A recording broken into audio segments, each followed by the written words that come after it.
In the world of poetry, some names shine like stars, but only a few glow eternally.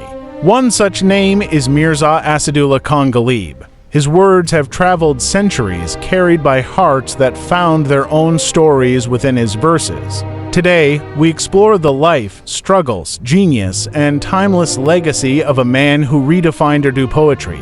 Ghalib was born in 1797 in Agra, a city rich in culture and history. From a young age, he was surrounded by stories of Mughal royalty, Persian literature, and classical music. But life was not easy. His father passed away when Ghalib was just 5 years old, leaving him to navigate a world filled with uncertainty. Yet, in the midst of hardship, a spark ignited. By the age of 11, Ghalib started writing poetry, not childish lines, but mature, profound verses that hinted at the arrival of a remarkable poet. At the age of 13, Ghalib married into an aristocratic family and moved to Delhi. This city, the heart of the Mughal Empire, would become his home, his muse, and sometimes his torment. Delhi in the early 1800s was a place of grandeur, but also of political decline. Ghalib arrived at a time when the Mughal Empire was barely holding on to its last breaths. But despite the chaos outside, inside Ghalib's heart, poetry blossomed. Ghalib was not just a poet. He was an observer of life, a philosopher, a rebel, and a sharp critic of society. He questioned traditions, challenged norms, and believed that poetry must reflect truth, no matter how uncomfortable that truth may be. His verses were not meant for the simple-minded. They were layered, filled with metaphors, philosophical questions, and emotional depth, each couplet capable of multiple meanings. He once wrote, Hazaran Kwahishain Isai Ki Har Kwahish Pay Dam Nikel, Bahut Nikel Mir Arman, Leakin Fur B Kem Nikel. Every line held a universe, and every universe held a story of longing, desire, and the complexities of human life. Behind his brilliance, Ghalib lived through immense pain. He endured financial difficulties throughout his life, often borrowing money just to survive. He lost all 7 of his children in infancy, a grief that silently shaped his melancholic tone. Yet, despite these tragedies, Ghalib never lost his sense of humor. His letters show a lighter side, witty, sarcastic, playful, and surprisingly modern. He once joked, "My writings are like my children, and just like children, nobody appreciates them." Then came the year that changed everything to 1857. The revolt shook Delhi to its core. The Mughal Empire collapsed, thousands died, and the India Ghalib once knew disappeared forever. Ghalib witnessed the destruction firsthand.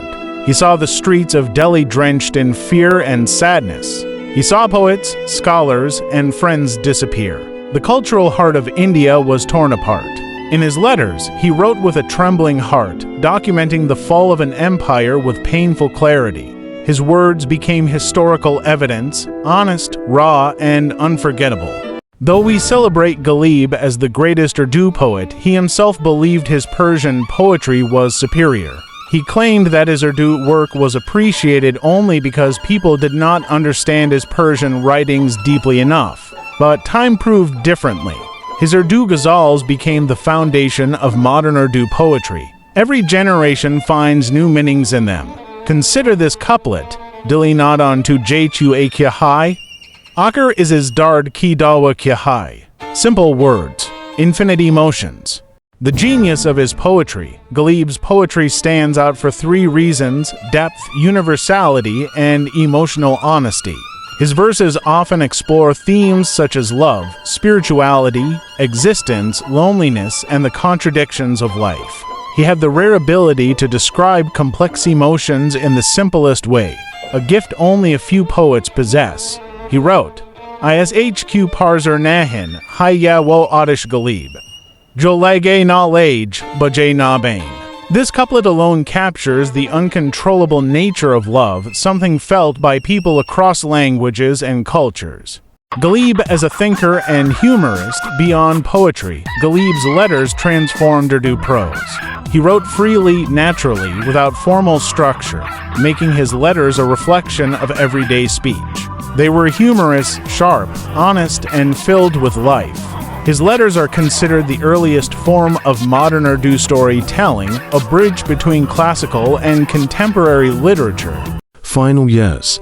Ghalib's final years were marked by poverty and illness, but also by deep reflection. Delhi was no longer the city he once loved. Friends were gone, the old culture had disappeared, and the new generation struggled to understand his complexity. Yet, he continued writing, he continued dreaming, he continued living through his poetry. Mirza Ghalib passed away in 1869, leaving behind a legacy that time could never erase. Legacy that lives for today. More than 150 years later, Ghalib's poetry remains alive in music, in films, in classrooms, and in the hearts of millions around the world. His home in Delhi is now a memorial. His verses are recited in ghazals, musharis, and literary gatherings across continents. His couplets are quoted when people fall in love, and when they fall apart. Ghalib lives in every moment of longing, in every sigh of love, in every question about life. Mirza Ghalib once wrote, "Na da kuch to kuda da, kuch na hoda to kuda hoda, du boya mujhko honi, na hoda main to kia hoda." In these lines lies not just poetry, but a philosophy of existence.